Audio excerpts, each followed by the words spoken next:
আপনি কি জানেন ইসলামের আলোকে নারীর অধিকার ও পর্দার আসল গুরুত্ব কি? কুরআন হাদিসের আলোকে স্পষ্ট উত্তর জেনে নিন।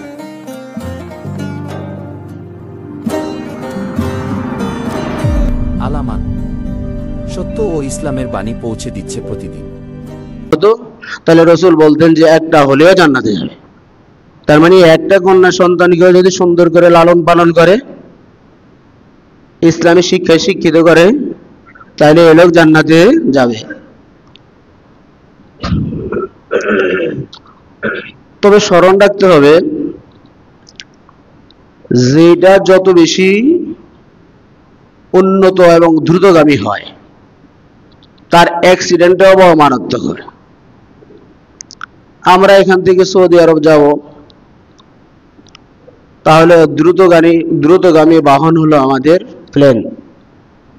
হেঁটেও যাওয়া যায়, ওটে করেও যাওয়া যাবে, অন্য বাসে করেও যাওয়া যায়, অনেক দিন লাগবে। লঞ্চেও যাওয়া যায়, আবার প্লেনে করেও যাওয়া যাবে। প্লেনে করে গেলে দ্রুত 6 ঘন্টায় চলে যাবে।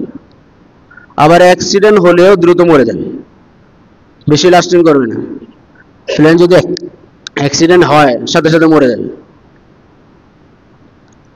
তো আপনি 3টি কন্যাকে লালন পালন করবেন।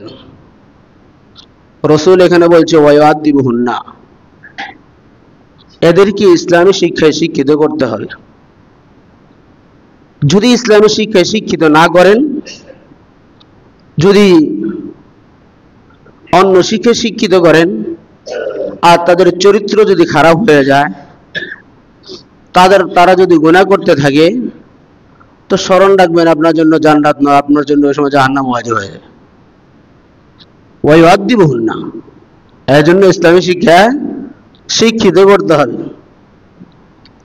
এখন তো আমরা ছেলে মেয়েদেরকে স্কুল, কলেজ, ভার্সিটির মধ্যে পড়াই, এগুলোর মধ্যে পড়ানো নিষেধ না।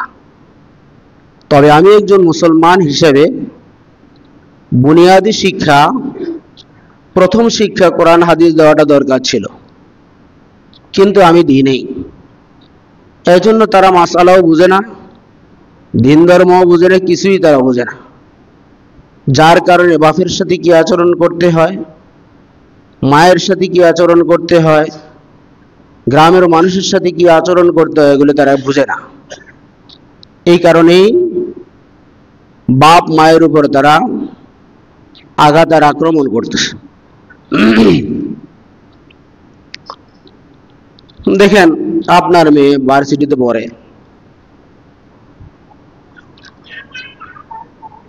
এখন সে আইসা আপনাকে বললো যে কলেজের থেকে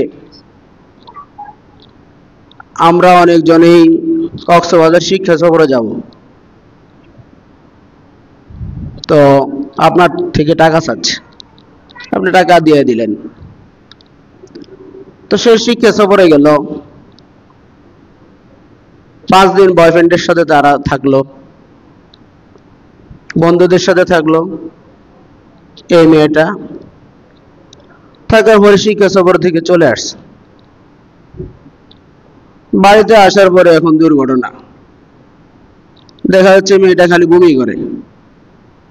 কি ব্যাপার, বমি করছে কি জন্য? এখন ডাক্তারের কাছে আপনি নিলেন। ডাক্তার পরীক্ষা নিরীক্ষা করে বলতেছে, তোমার বাপ মাকে, গার্জিয়ানকে ডাকো। তো গার্জিয়ানকে ডাকলো, বলতেছে তো আপনার মেয়ে তো পেটে বাচ্চা চলে আসছে, প্রেগনেন্ট হয়ে গেছে। তো এখন কি করতে হবে? এত টাকা লাগবে, এটাকে সরাইতে হবে। কারণ এটা যদি আপনি না সরান, মেয়েকে তো আপনি বিবাহ দেন নেই, মেয়ের বাচ্চা হবে, সমাজের মধ্যে মেয়েও মুখ দেখাইতে পারবে না, আপনারও মুখ দেখাইতে পারবেন না। তো অবশ্যই মা বাপ যেখান থেকে হোক না কেন টাকা সংগ্রহ করে ডাক্তারের মাধ্যমে এটাকে সরাই ফেলে। এখন আপনি বুঝেন, শরীয়তের হুকুম হলো কোনো মেয়ে দূরে যাইতে পারবে না মাহারেম ছাড়া, বাপ মা ছাড়া, ভাই ছাড়া, কোনো সফরে যাইতে পারবে না, একা একা কোনো সফরে যাইতে পারবে না। যখন মেয়েটা ওই কথা মানলো না, যখন আপনি অভিভাবক হয়েও মেয়েকে আপনি বাধা দিলেন না, তাহলে কতটুকু ক্ষতিগ্রস্ত এখন হলো? মেয়েও ক্ষতিগ্রস্ত হলো, আপনিও ক্ষতিগ্রস্ত হলেন। এটা একমাত্র শরীয়তের হুকুম না মানার কারণে। ওয়াকারনা ফি বুয়ুতিকুন্না ওয়ালা তাবাররাজনা তাবাররুজাল জাহিলিয়াতিল উলা। আল্লাহ বলছেন যে তোমরা ঘরে থাকো, তোমরা বর্বরতার যুগের মতো বের হয় না। কিন্তু মেয়েরা স্লোগান দেয়, থাকবো না গো বন্ধ করে, দেখবো এবার জগৎটাকে। থাকবো না গো বন্ধ করে, দেখবো এবার জগৎটাকে। এখন জগৎ দেখতে গেছে, জগৎ দেখার পরে অন্য জগৎটা তার পেটে ঢুকে গেছে। আর এটা হলো শিক্ষা সফর। এমন শিক্ষা এই পেটে ঢুকছে যে শিক্ষার যদি বহির প্রকাশ হয়, তাহলে মাতা পিতা সমাজে মুখ দেখাইতে পারবে না, মেয়ে সমাজে মুখ দেখাইতে পারবে না।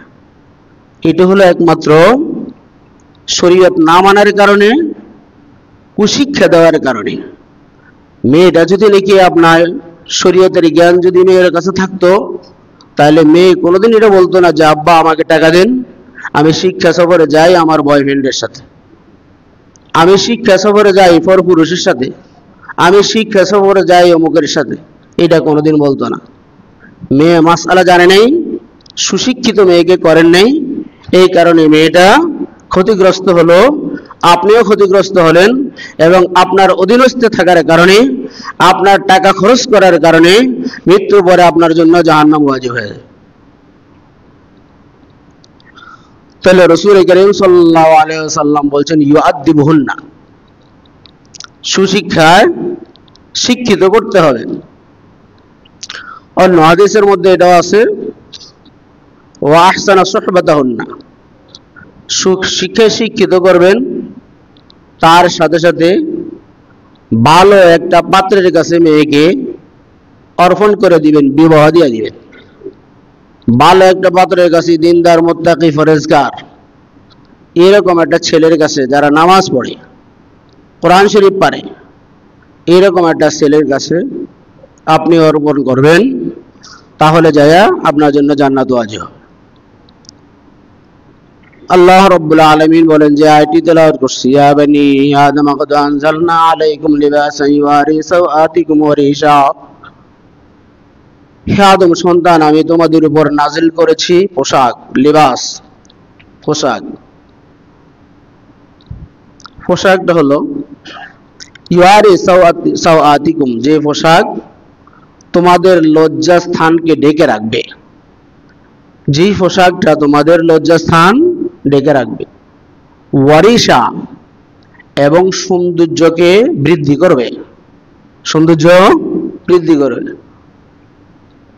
দেখেন, একটা পোশাক মনে করেন আপনি যদি একটা প্যান্ট পরিধান করেন, তো নাভি থেকে হাঁটু পর্যন্ত এটা হলো যে আপনার ফরজ ঢাকা, পুরুষ, এটা আপনি ঢাকলেন, আপনার ফরজিয়ত আদায় হলো, কিন্তু এটা সুন্দর হলো না। সুন্দর হলো আপনি একবারে টাকনু পর্যন্ত পায়জামা পরিধান করবেন, লুঙ্গি পরিধান করবেন, জামা পরিধান করবেন, তাহলে আপনাকে সুন্দর দেখা যায়। তাহলে আল্লাহ বলছেন আমি তোমাদের উপর পোশাক নাজিল করেছি। তাহলে আল্লাহ পোশাক নাজিল করছে, অবতীর্ণ করছে, এতে বোঝা যায় আল্লাহ পাকে উলঙ্গ দেখতে চায় না। আল্লাহ কি কাউকে উলঙ্গ দেখতে চান? তাহলে পোশাক দিলেন কেন? আল্লাহ বললেন যে ক্বাদ আনজালনা ইয়া বানি আদম ক্বাদ আনজালনা আলাইকুম লিবাসান ইউয়ারি সাওআতিকুম ওয়া রিশা। হে আদম সন্তান, আমি তোমাদের উপর নাজিল করেছি পোশাক, যে পোশাক তোমাদের লজ্জাস্থানকে ঢাকবে, ওয়ারিশা, এবং সৌন্দর্য বৃদ্ধি করবে। ওয়া লিবাসুত তাকওয়া যালিকা খায়র, এটা হলো কিন্তু তাকওয়ার পোশাক, এটাই তোমাদের জন্য উত্তম, এটাই তাকওয়ার পোশাক, এটাই তোমাদের জন্য উত্তম। কিন্তু আমাদের দেশের কিছু মানুষ আছে, কিছু মহিলা আছে যারা আল্লাহর দেওয়া এই পোশাক তাদের পছন্দ হয় না, তারা নিজস্ব পোশাক পরিধান করতে চায়। এখানে তাফসীরের মধ্যে দেখেছিলাম যে যে পোশাক তোমাদের লজ্জাস্থানকে ডাকবে, পোশাকটা হইতে হবে আপনার মোটা, পোশাকটা আট শার্ট না হইতে হবে, একবারে টাইট ফিট না হইতে হবে, পোশাকটা একবারে পাতলা না হইতে হবে। এখন আপনি দেখেন আমাদের দেশের কিছু মহিলা আছে যারা এমন পোশাক পরিধান করে যে পোশাকের দ্বারা তার শরীরের কোন জায়গায় কি আছে অঙ্গগুলো দেখা যায়, একেবারে পাতলা। কিছু মেয়ে আছে এমন পোশাক পরিধান করে যেগুলো আট শার্ট, একেবারে খিচা, একেবারেই টাইট ফিট। এগুলো পরিধান করে যদি বের হয়, কুসন্তানগুলো তাদের দিকে নজর করে, খারাপ মানুষগুলো তাদের দিকে নজর করে, আর নজর পড়ে যাবে। আপনি যত বড়ই বুজুর্গ হন না কেন,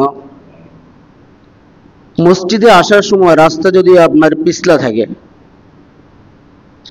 তো আপনি হাঁটার সময় অবশ্যই দেখা যাচ্ছে এদিক সেদিক করে যেতে পারেন, সম্ভাবনা আছে। পুরুষ জাতিকে ক্ষতিগ্রস্ত করার জন্য